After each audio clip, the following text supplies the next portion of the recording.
everybody, and welcome back to another episode of Motivate with Coach Camp. I, of course, am your host, Coach Camp, and I am down here in the gregariously gorgeous studios of SRP with Mr. Derek Michaud.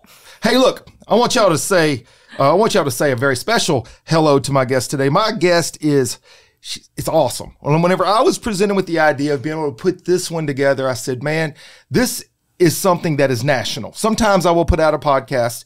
Believe it or not, some of the cities around America, people will be like, well, what does this have to do with Pensacola? Okay, I get it. Maybe that one was not about Pensacola. I get it. I love Pensacola, though. I want those people to follow me all the time.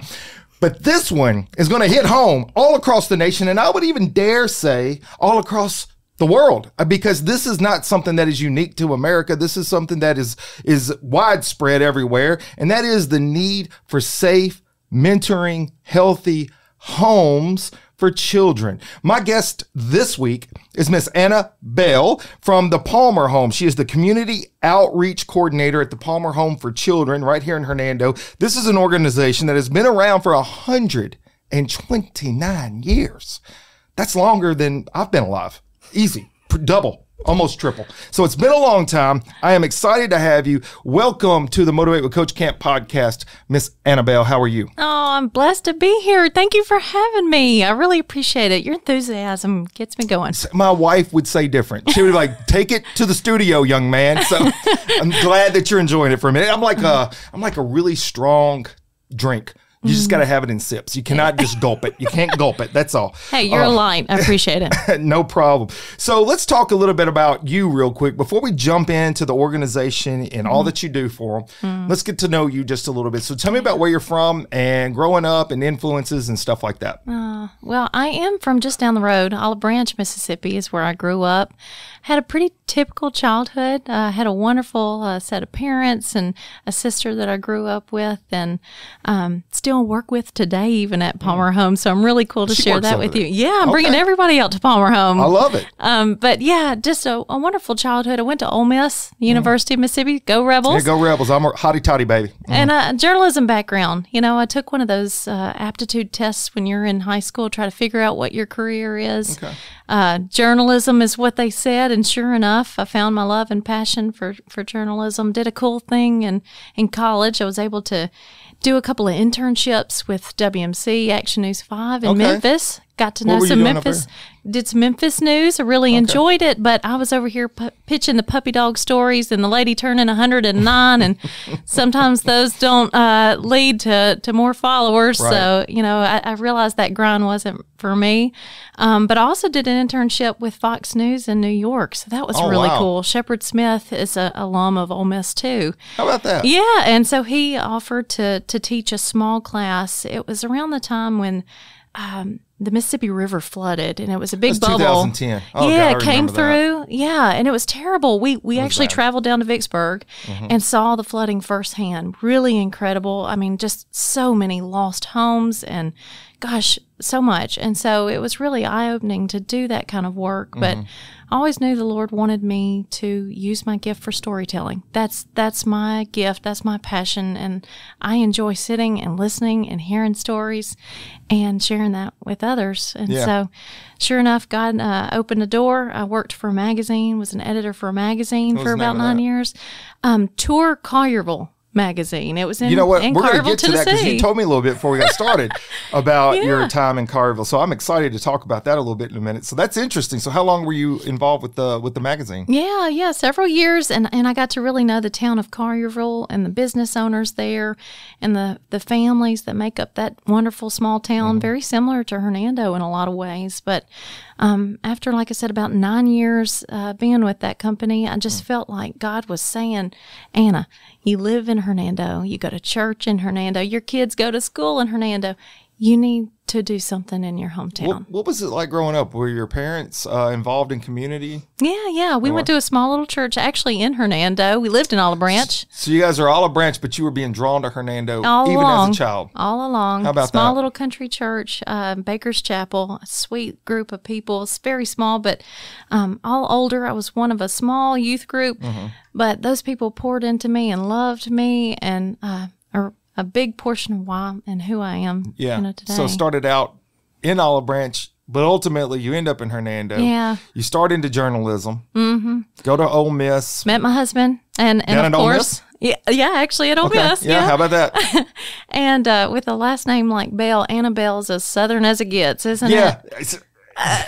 Whenever the first time I was introduced, I said Annabelle. Yeah. So what's her last name? Yeah. Is it Isabel? It is Bell. And I was like, well, her parents were creative. And I was like, what is her married name? Oh, it is. That is Kismet. Well, I tell everybody you can't help who you fall in love with. That is true. And his last name's Bell. So I'm Anna Bell. There's been some fascinating connections. I had a friend whose last name was Bird and she married a crow. Oh, no. So she was still a bird. Okay. She's very specific after that. Very she was specific. A crow. So you go into journalism. You like speaking. You end up in a magazine. And in Collierville, was it during that time that you started your podcast? Yeah, that's it. That's exactly right. It was kind of a spinoff. We were doing the magazine. I was getting to know a lot of people, and they have a precious little town in Town Square. And I was just walking around and realized there are a lot of women business owners here. This town is flourishing. There's something here to this. Pitched the idea to the owner, and he went with it. So we started a podcast called Her Town. If you don't mind me asking, what year was that? Gosh, okay, all right. It's a couple of years ago. I didn't ask you about this. We did a couple of seasons. I think we got 3 seasons in. Okay. So, a handful of podcast episodes we had there, but I really got to meet some incredible women, not just business owners. We expanded beyond that. We were talking to ladies on PTA at school. We were talking to church leaders. We were talking to anybody that found their light and were using it to benefit the community. So, ladies of influence. Yeah, that was it. That's awesome, though. I mean, and then I think to a big extent that probably helped influence you.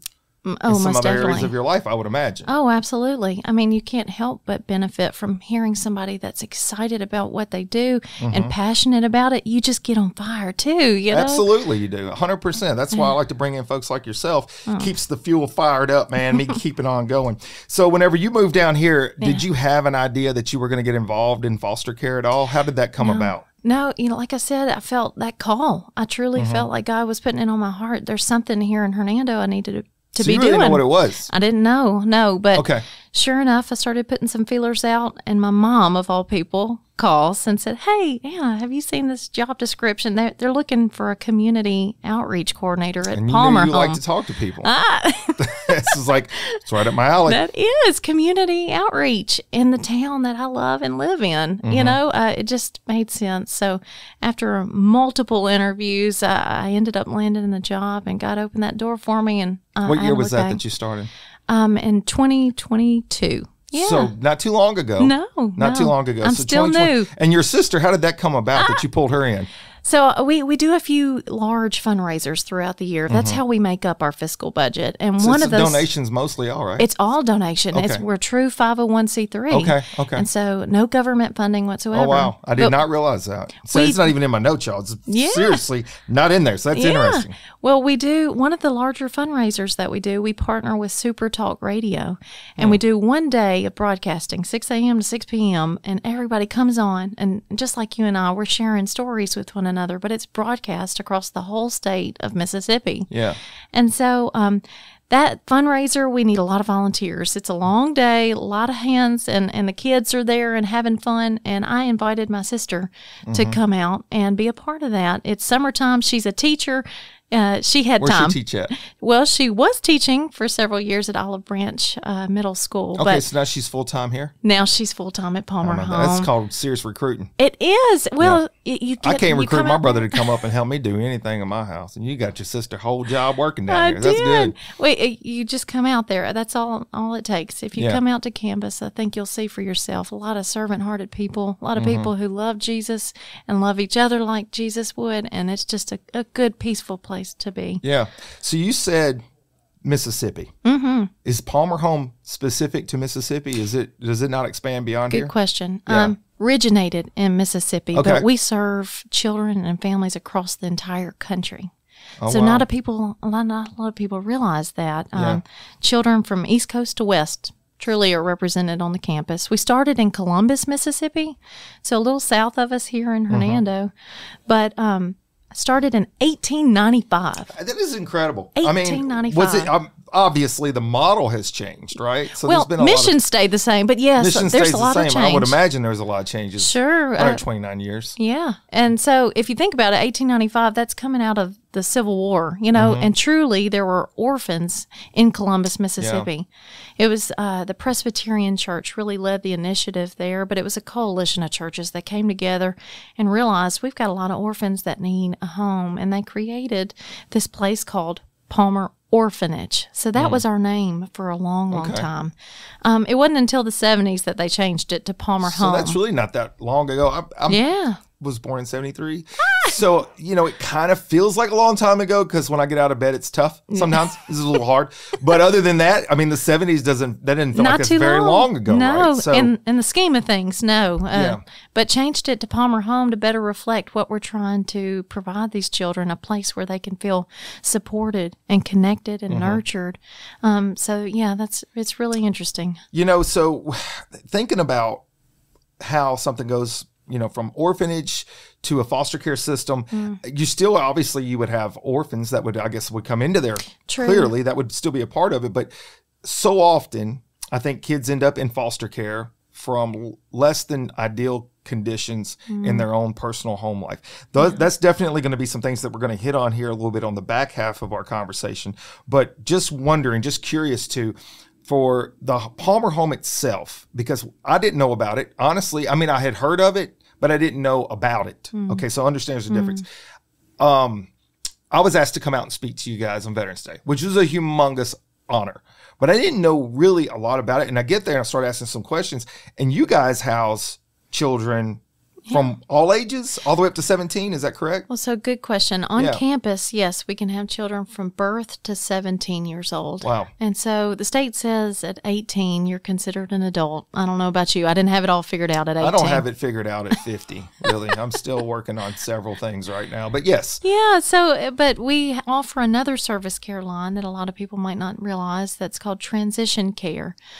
So bread and butter is campus care. Having group homes on campus. We can house up to 50 kids, and again, birth to 17. But transitional care, there are 2 homes in Hernando, a male and a female home. So these 18 to 24-year-olds, so it's continued care once you get out of need that. That's right. Wow. Depending whatever path they choose, whether they want to continue education, whether they want to go into a trade, pick up military, whatever their path may be, just to have a sounding board, so important. Sure. And so, it's 18 to 24-year-olds for our transitional care.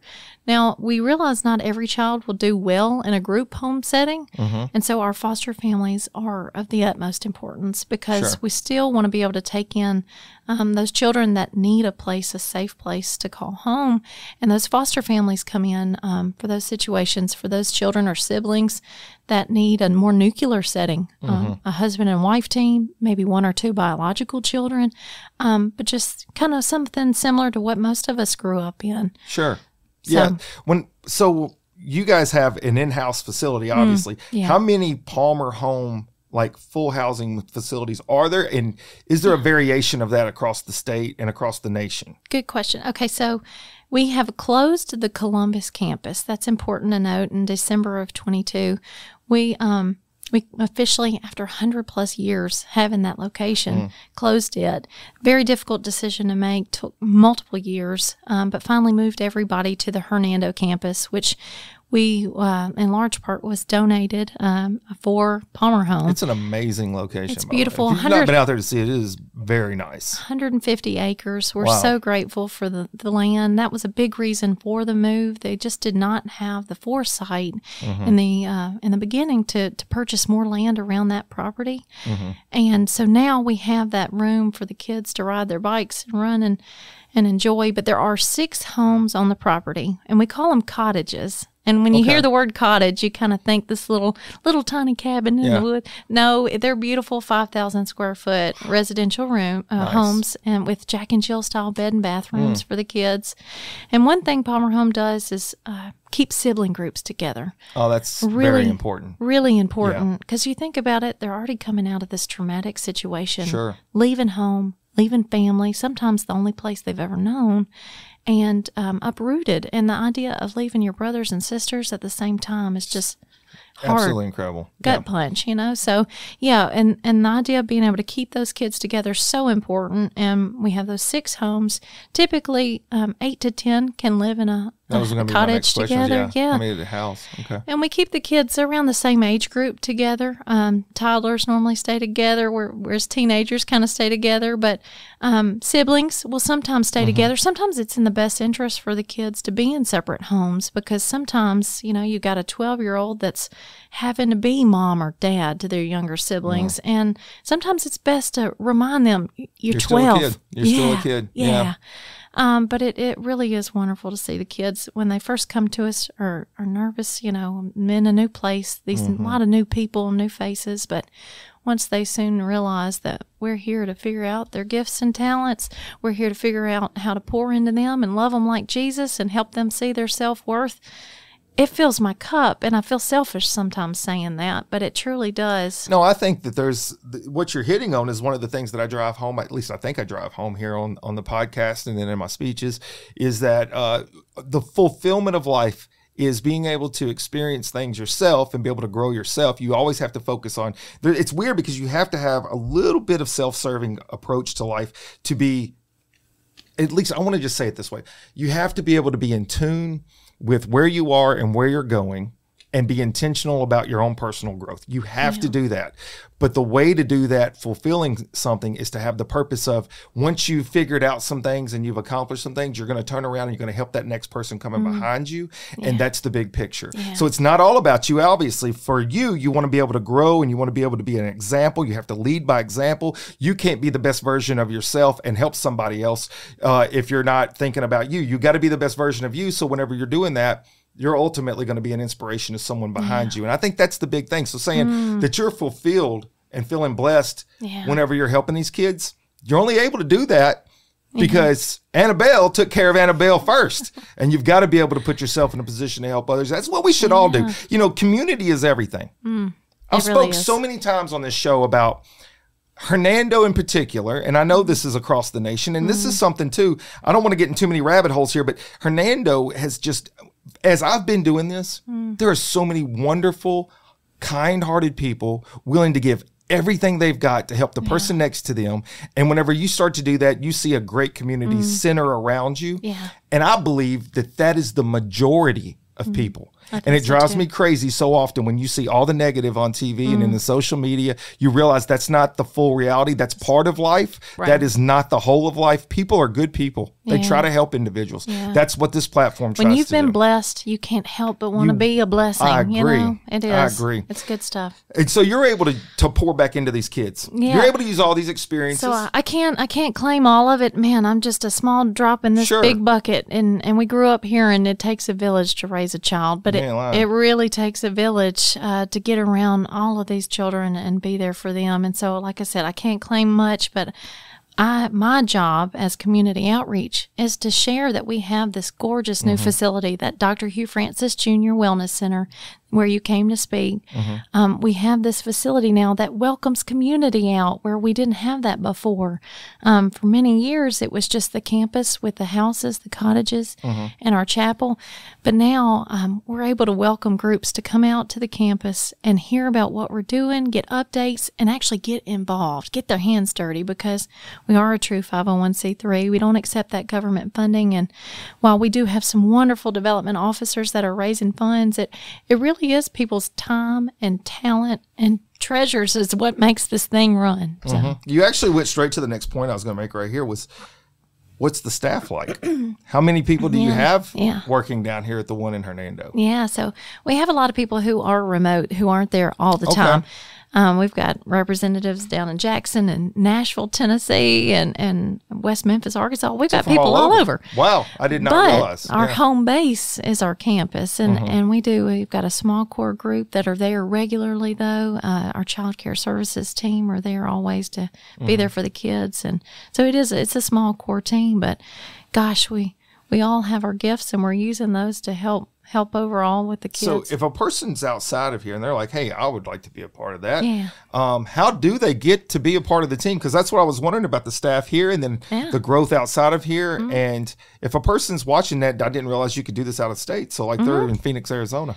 Yeah. And they're like, Miss Annabelle, I want to be a part of that, Annabelle, program down there in Hernando. How do you get me connected to these people? Well, look, I've worked with a lot of service project groups. That's part of my job responsibilities of bringing more people to campus to help us. And so, yes, anybody who would be interested in giving their time and their talents, we'll put those to use. Like, for instance, we've got 150 acres, but only 2 men that are over our grounds, operations. And so giving them a helping hand would be wonderful, So it's funny that I didn't think about that, but so the I guess help comes in a lot of forms and fashions. A lot of forms, you need stuff, I didn't realize that. But we got 6 cottages, and you think about the upkeep for just your home, maintaining 6 homes. If you've got a gift for putting up drywall or plumbing or just anything, I can find an area that would help those guys and keeping things running. And so, but if your gift is spending time with kids. We need mentors. Mentors are a huge asset because these kids, sometimes they only come to us, on a short-term plan, maybe 6 months to a year. And then some may be on a little bit longer plan, a year to 3 years, something like that. Rarely, and this is the minority, there are some with full legal rights that are handed over to Palmer Home, though. And in that situation, when we know reunification isn't possible, because that is our ultimate goal, any child that comes to us, if we want the family to get to a healthy and safe place, so that way they can be reunited. God designed our family to be that way, and that's our goal. But if we know that's not possible, we start to look for an adoptive family, and that actually was a little further down in my notes. But that's where I was wondering where the next thing goes to. Obviously, foster care is not intended to be permanent. But how does that next process happen? But before I get to that point, I was going to ask you, how many kids do you have right now, or is that something you can mention the number of? How many kids are down there currently, and what's your average? So like, what's the turnover like? So we have 22 on campus right now. Okay. 50 is our capacity. Okay. And so, like I said, we can get referrals from across the country, and referral is primarily how the children will come to be with us. Social media has played a large part in that too. I can see that. And if you think about it, 129 years, we've made a lot of connections. And so one hard truth is that not every single child that we get a call for can we take in. And that is if we're not equipped to care for that child the way they deserve to be cared for. Does that include everything from health issues to... Sure, yes. And things like, if they're struggling with self-harm or they're struggling with a real aggression, those sort of things that we're not equipped to care for, we have to turn to those resources and connections we've made over that 129 years to help get them the proper care that they deserve. I think that partially... answers the next question I was going to have is what kind of affiliate programs do you work with, and are there other foster care programs that you guys interact with? Sure, yeah, there's a lot of programs that are out there. And we have to lean. We have a wonderful intake specialist who filters those referrals. She's the one who's on the front lines, answering the phone calls and hearing just how hard this world can be on people, And so she's the one who will filter and figure out if that's someone that we can take to our child services team to evaluate. A full assessment happens then to make sure we can properly care for that child. But in the case that it's not, we'll start to lean on those resources and connections that we do have. There are a lot of programs that what you just mentioned, of course, everything from mental health to just mentorship. You may be familiar, obviously, with Mr. Stacy Dodd and the Hope Center. And wonderful man. I'm fortunate enough to be a part of that group, and that's all about mentoring children. And of course, having some stable mentors that you can look up to and have some positive leadership from. That is immense. That's as important as the substance of food that you eat and the people you hang around, is having somebody that you can look to as a positive influence. And so do you guys work with organizations like that? Yeah, absolutely. Yeah. I want to do just a little plug, though. Sure, do it. Our house parents are truly house parent heroes, in my opinion. They are just it's missional work. They give up their careers, they give up their homes in town and stay on campus with us 24/7. And they are a husband-wife team that shows these kids what it looks like to have teamwork in a marriage, what prayer around the dinner table looks like. You know, it is as positive of an influence as they can make, you know, whether they're here 6 months. Tell me a little bit about that, because I'm not familiar with what you're saying. A house parent. Yeah, what is that?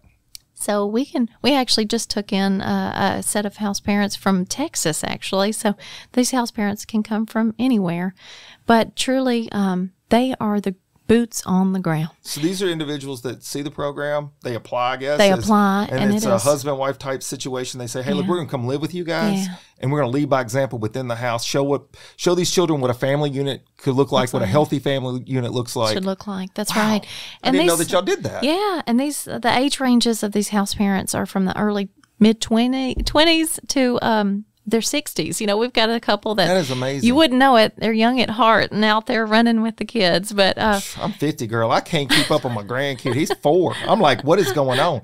That is it gave me goosebumps, actually. I don't know if it showed up on TV, but it gave me goosebumps. I did not realize people sacrifice that kind of time from their life. I mean, and it's 501, so they're not getting paid. Yeah, they do receive a form of payment. They are employed, salaried individuals. So that makes sense, because if you have bills and stuff, it's like, how do you find a person that is that kind-hearted to be able to sacrifice their life? So that makes sense, because I know as a foster parent, you receive money from the state, a certain amount. I don't know how much that is, but, you know, to supplement, because ultimately life is expensive. Sure. And groceries are expensive. And these house parents, they do that, but it's a sacrificial love, because they do give up their careers and their time, and they just pour into these kids. And so, like you said, they're a wonderful influence on our children, and just they're managing the home of 8 to 10 children, and sometimes even their own biological children are living there as well. Really? So it is amazing. It's a full-time job. Just the food alone, you know, food is our love language when you've got that many in a household. And that was funny. One of the questions I had when I first came on, I asked a house parent, how do you manage the kitchen? I only have 4 in my house, and it feels like a full-time job. And she laughed at me and said, well, honey, it's about 2 dozen eggs for breakfast, about 90 sandwiches a week, and about 5 pounds of meat for dinner.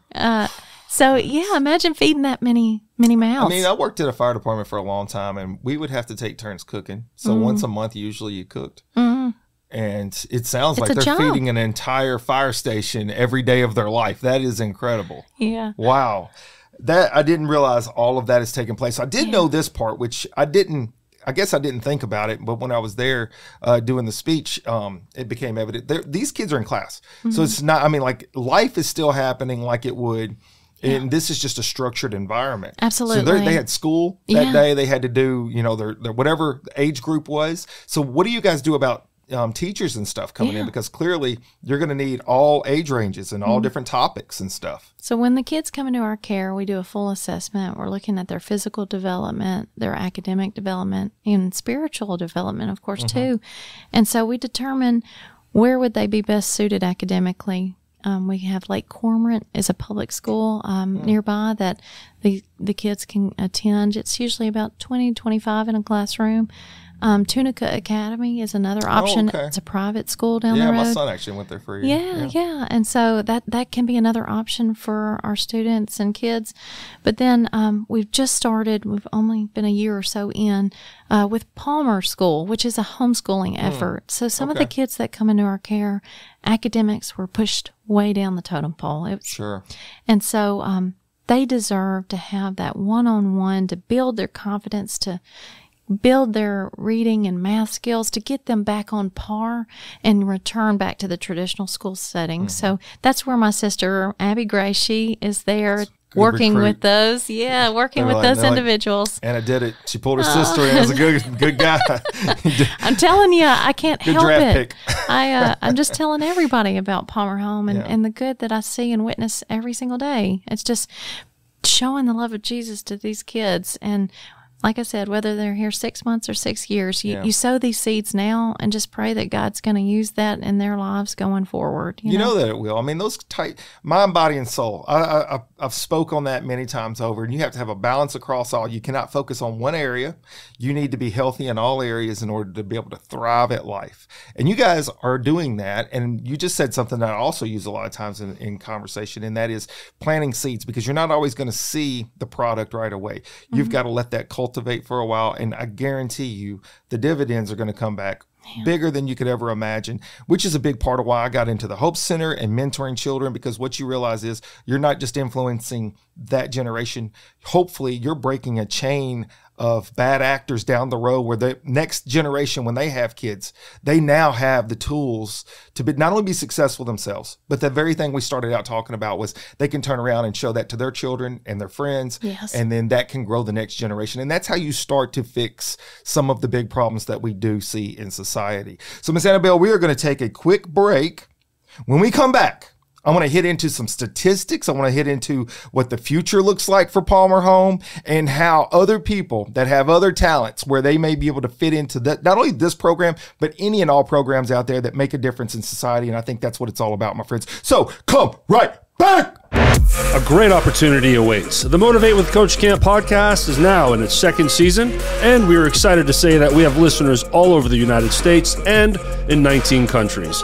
If you have a company and you're interested in some very affordable advertising, while at the same time supporting a great cause, please go to motivatewithcoachcamp.com and fill out that sponsorship page, and we'll get right back to you. You can support the podcast through donations on Venmo at Motivate with Coach Camp. Thank you to all the listeners and guests who have blessed this podcast with their engagement and involvement. Welcome back, everybody. And we were just about to dive into a few other pieces of conversation about the Palmer Home. Of course, as you know, we have Miss Annabelle here from the Palmer Home here in Hernando, which is a foster care system. And I got news for you. Look, it doesn't matter what you do in life. There is something you can do to help others, especially help children. And hey, look, I don't have to tell you, we're a generation away all the time. We've got to continue to cultivate and help lead children in the right direction. And it does take a village. As Miss Anna had said, it takes a village to raise a child. It might take 2 villages to help raise my 14-year-old right now, but I won't go down that road. And I don't like to use her name, Maddie. So anyways, we're going to jump into a couple other pieces of conversation about the Palmer Home, some of the things that maybe you can share with us. I do realize that there is levels of confidentiality, which is necessary, obviously, but these kids come, as we mentioned a little bit in the first half, that they will come from some very difficult backgrounds, and there could be anything your imagination can run with. I was a firefighter paramedic in South Memphis for a little over a decade.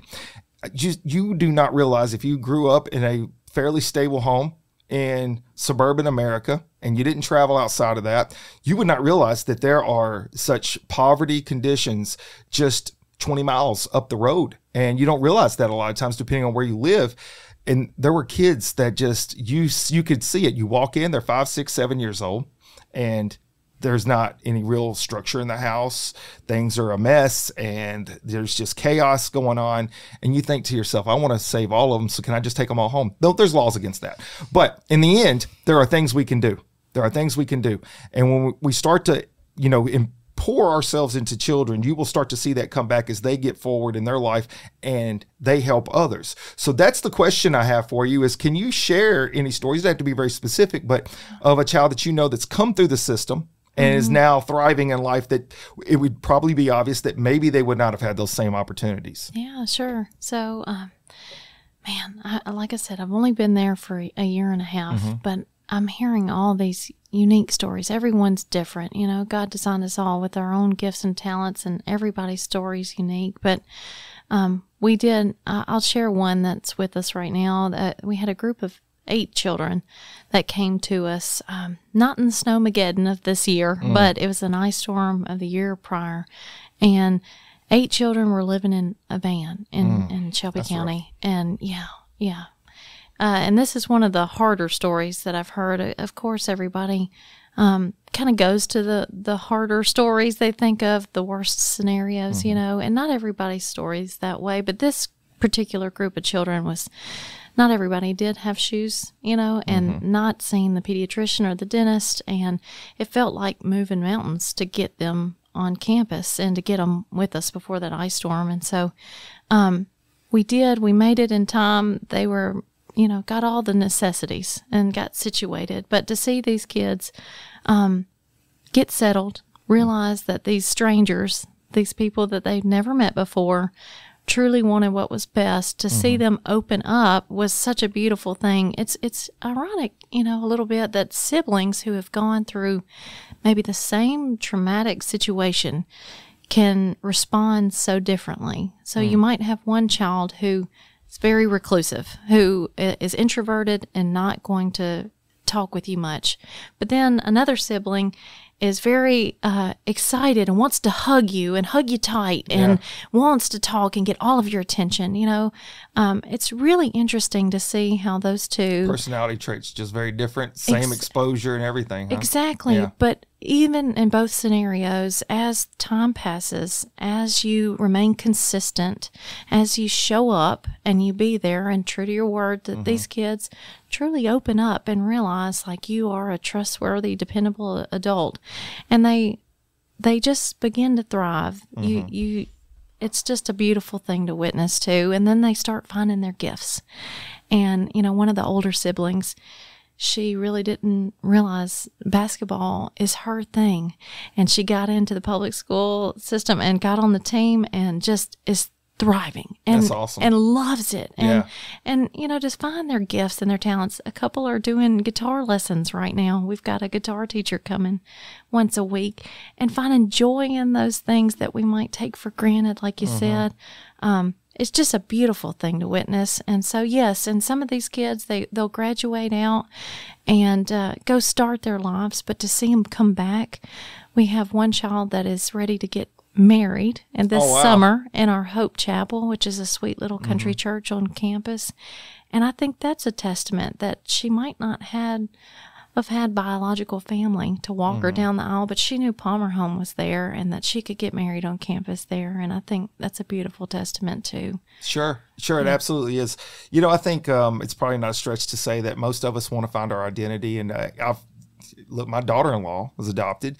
I've known several people that were adopted throughout my life, and inevitably a lot of them want to reach out and find their biological parents.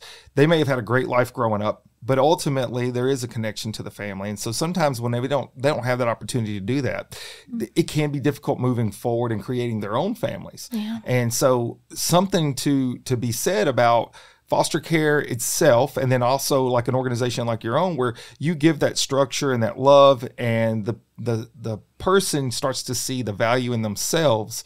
I say this all the time as a coach. There could be a player that is a mediocre player, but that's because no one's ever believed in them and had them believe in themselves. And the moment that and this has happened many times, and I'm not unique, coaches all across America and the world do this. But when you see that opportunity, that talent there, and you get them to believe it and see it themselves, the sky is the limit. And I don't think that's different in life itself. So you guys are given some tools there. And so whenever they go out and they actually start to accomplish those things, it gives them the confidence. And that's why I think it's so important to have that mentorship, kind of have a full circle loop, where those kids that have come through the program, that are now successful, that are coming back to the chapel to get married, they come back in and talk. You had me come in and speak at Veterans Day, and I'm sure you guys have speakers of all kinds, of all types, all throughout the year, which is good because that's different versions of mentorship and ideas about, hey, maybe I'd like to do that one day when I grow up. Who knows what's possible? But I feel like whenever you've been in the trenches, you've walked through it, you've been through the difficult times yourself, and then you've made it, and you come back and share that with it, whatever that organization is, that group is. So powerful. It's real. You know what I mean? Like, if I've always been successful and I'm telling you that you're going through a hard time, you can be successful. You're like, yeah, but what do you know about hard times? But then you take a person that's been there, done that, and they're saying, I went through these things and I'm now on the other side. Now it's possible. Right. And they say, yes, it is possible. I'll say this, and it's tongue in cheek, but it's real. I like to think of myself as the fattest marathoner in Mississippi. I run marathons. It's true. I'm running one next month. And I'm not super fast, but I will always finish unless I'm dead. I will always finish. And so I want a person to look at me and say, that guy's running a marathon. maybe I could too. And my answer is yes, you could. Yes, you could. That's why I do it. That's what I do, right? Yeah. So it's all about leading by example. And then sometimes you have to be there, do that for somebody to really relate to you. And then all of a sudden, anything can be possible for sure. Yeah. So I have some statistics here, if you don't mind me sharing real quick. My teachers in high school, if there are any teachers that are watching any of these episodes, you are probably like, why didn't you just do that when you were in school? You didn't have to be a C- student. Camp. But Coach Camp is grown now, and I've done some things. So I actually do a little bit of homework before we get into stuff, whatever the guest is that's coming on. So I wanted to know a little bit about a national scope of foster care, because this isn't unique. Like I said at the start, this is not just nationwide. This is worldwide. Children need mentorship. They're going to come from tough homes. They need loving, nurturing environments. So I was curious myself about some of the breakdown. So statistically, and this is just pulled off of SPCC.org, if you guys want to fact check it. I don't know these people personally, but I'll look through their site, look fairly trustworthy.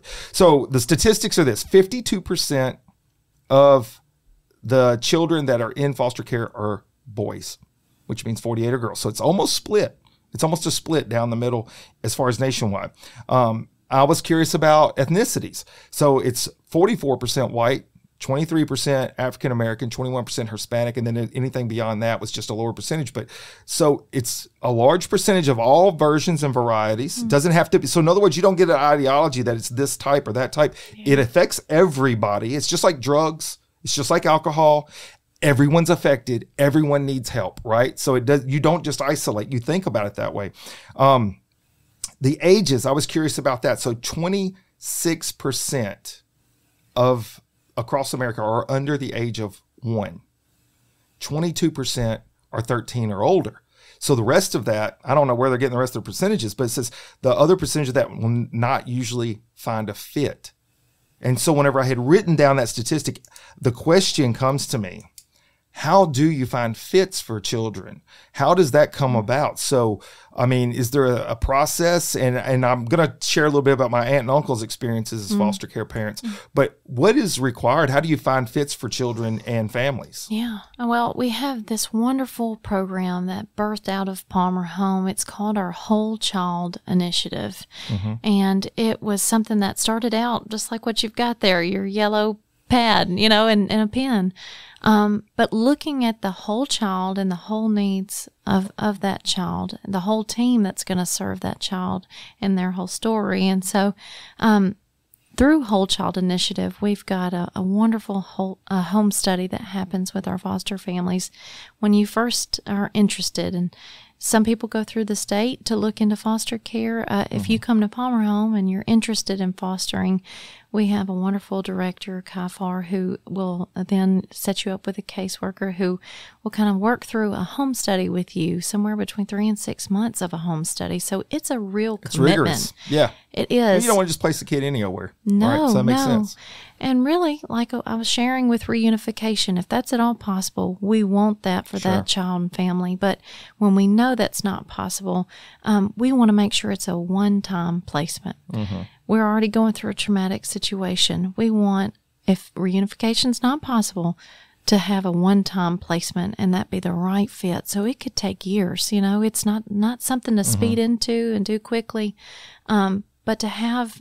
And I have witnessed this since I've been in Palmer Home, and I believe it was more than a year of back and forth visits, and they were from up north, and they would come down to campus to be with the child, and I was there the day that this young lady got to go home with her forever family, and it was such a beautiful moment because you had no doubt this child was excited to see this husband and wife, and who she soon would start to call mom and dad, and it just was a beautiful moment to see that finally come to fruition, that this chapter can come to a close and this new chapter can start for their family. It was a really beautiful So when they're fostering, is the intent to find a foster parent, somebody that's compatible to adopt, or is it just, That's a very common question, and not always, no. Okay. So many of our foster families understand that the goal is reunification with their family, if at all possible. So the child or children that come to stay with them might only be for a brief time, or could be a longer stint depending on their situation. So there's not really a timetable that's put on it. Like they're coming to stay with you for 5 months. It's like it could be just as long as it's needed. That's right, as the time is needed. But I think you do understand on the front end whether this is an adoption situation that's potential, or if this is simply we need a good environment, a nuclear environment for this child to stay in until we can get them back reunited with their family. Sure. So foster parents average about 2 to 3 years of fostering. And then this is some of the percentages that are out there. So the average foster parent will usually foster off and on for about 2 to 3 years. And then I guess maybe that becomes either too much for them or they end up adopting. One of the two. Well, you think about it's sacrificial love. It is. You know, you're sacrificing your home space, your family, and that time. But goodness, what you get back after giving to a child who truly is in need.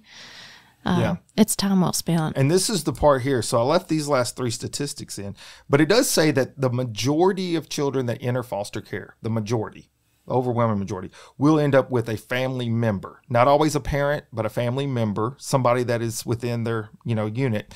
That is the majority, but this is the interesting part here. And this is why I think it's so important. I kind of led into this. I hope I did a good job with it. Let me know in the comments. I don't know. So this is the back side of it. It says half of the people will age out, will not, if they make it all the way to the end, 18, that's the way I'm trying to say that, they will not gain solid employment by age 24.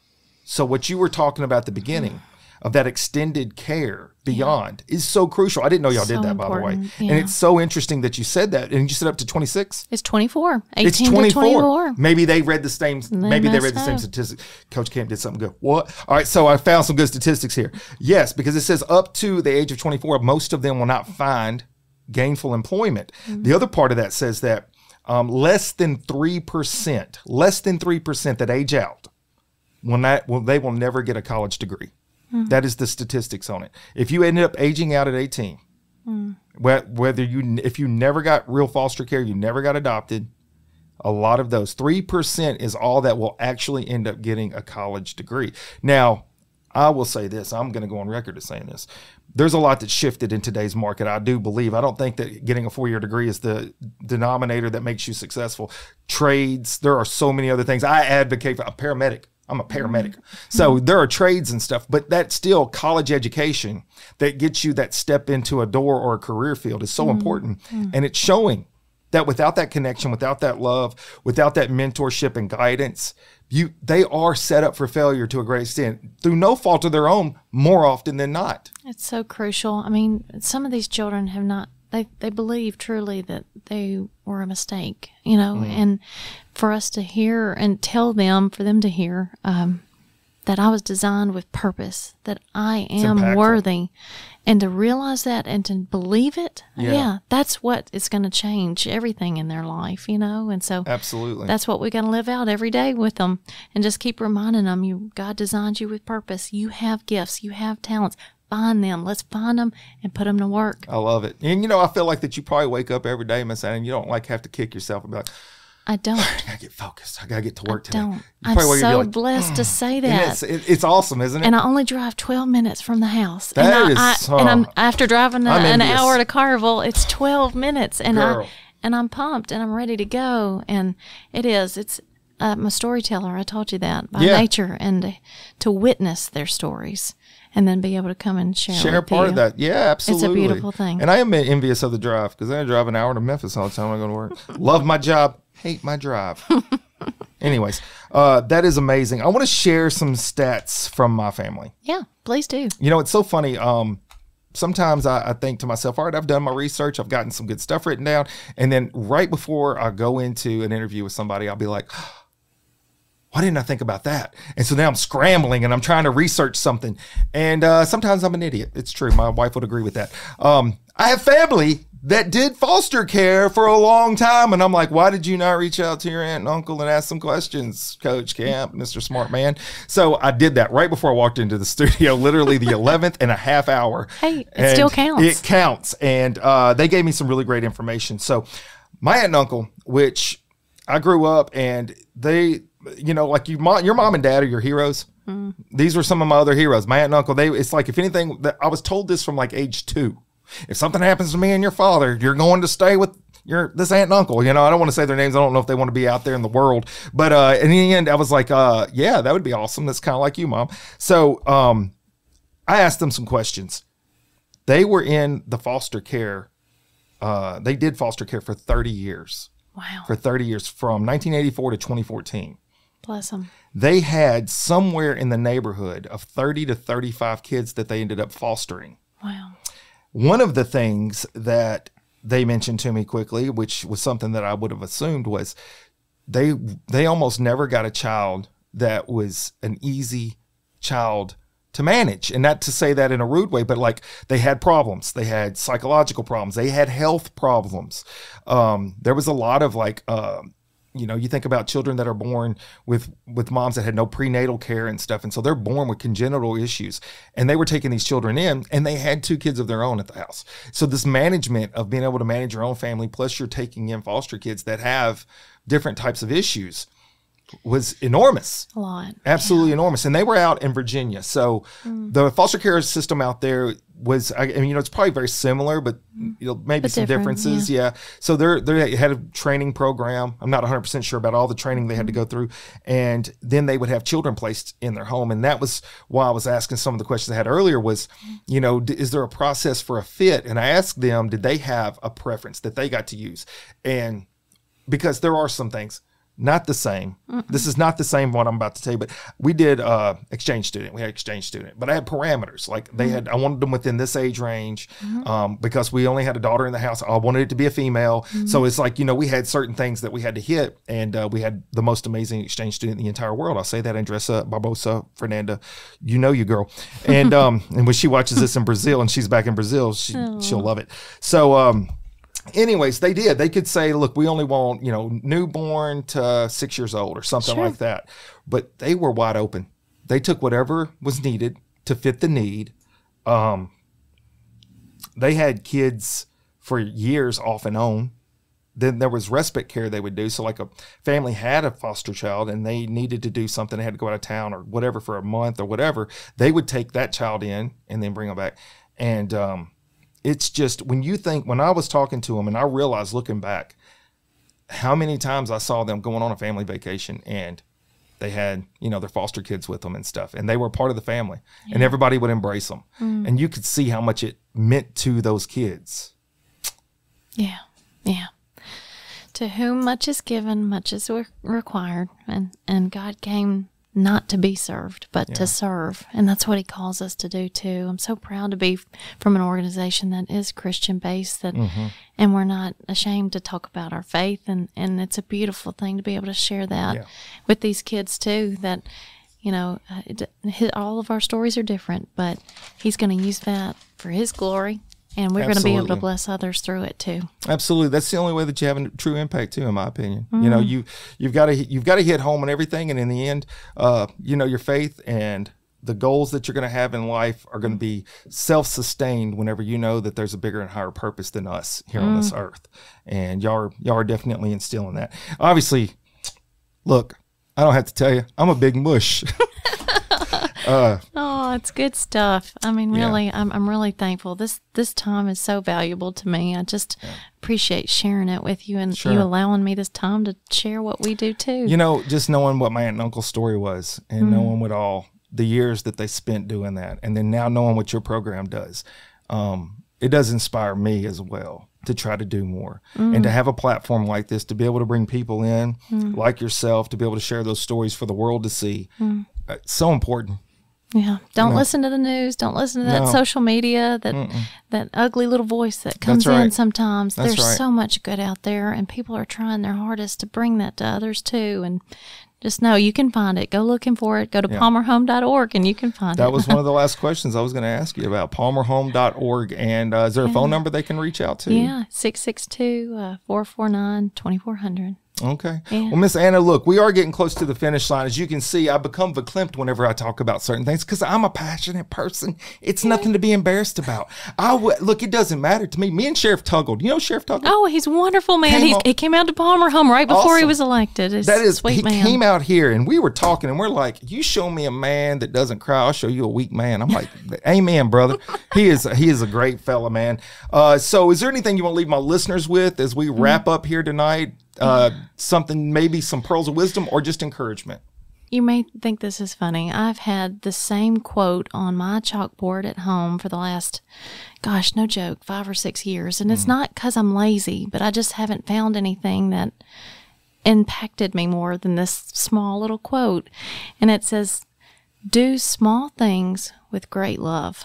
And I think that's the answer. That's the key. It doesn't have to be something grandiose. You don't have to go save the world. God already did that for us. You just do small things every day, just with great love, and He'll use that. And that's all I got to say. That's awesome. That is great. Well, Miss Anna, I cannot thank you enough. I cannot thank the Palmer Home enough, obviously, for sharing a few hours to come out here and speak today to my listeners. And listeners, I hope that you guys got a lot out of this. And whatever it is that you guys want to get involved with, man, look, I say just pour your heart and soul into it. Have a purpose behind why you're breathing every day. It doesn't always have to be something that, it's an organization. Maybe it's just something you want to do personally. That's fine too, because I'll say this, we all get along better when we work together. Amen. All right, that's my thing. I'm saying that right now. So look, continue to tune in. I want you guys to go to my social media. I want you to click on some Motivate with Coach Camp. Go to my YouTube. Now you can watch these things. It's kind of awesome. Look, this studio is awesome. Sweet. It is so awesome. Nice. And I am so blessed to be a part of it. I want to thank each and every one of you for tuning in. And until next time, Coach Camp out. I love the chase and the hunt, and I set the pace when I'm running. I always take what I want and I always give it 100. Don't need a bank, no, I'm funded. Play the game like it's nothing. I'm always thankful for something. Don't take for granted, stay humble. Now wake up, it's time to look at the enemy. Look in the mirror if he is no friend to me. It's not working